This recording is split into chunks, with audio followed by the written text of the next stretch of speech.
then the question was what to do with this.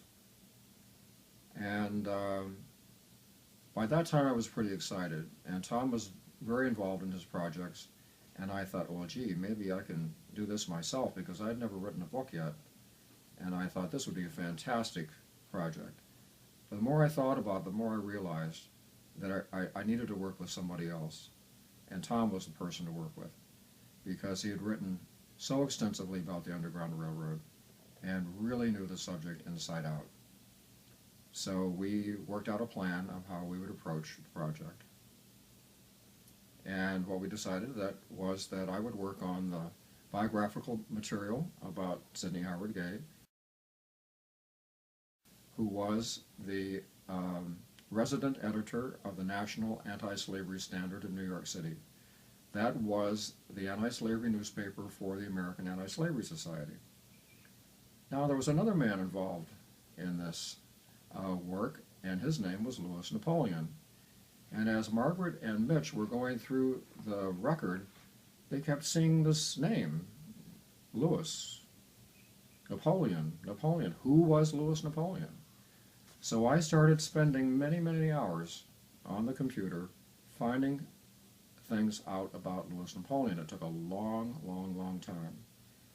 And we found out that Louis Napoleon had been born just before, just after actually, a law had been passed for young people who were enslaved to become indentured servants if it was a man until he was 28 years old. So he was born in 1800. And so he really was born into an indentured servitude situation in New York State, which is another form of slavery. And Louis Napoleon, I learned as I did more and more research, was extremely important in the Underground Railroad movement in New York City.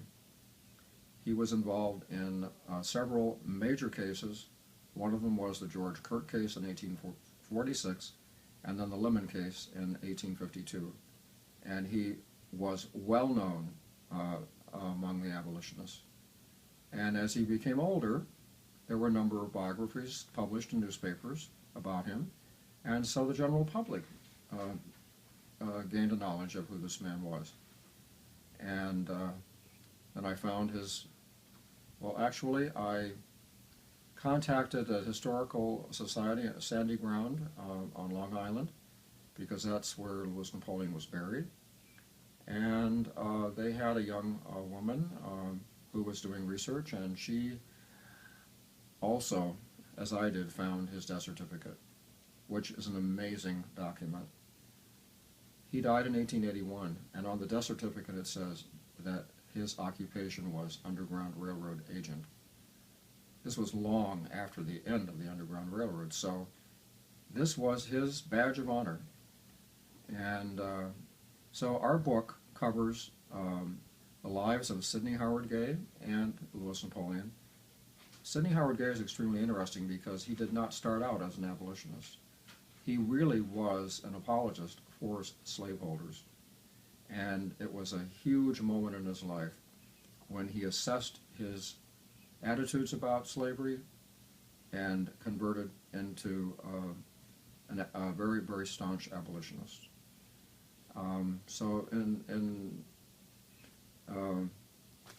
these two men their lives have not been covered before. There will be others who publish information about Sidney Howard Gay and Louis Napoleon, but it's been very exciting to be involved in this pioneer project.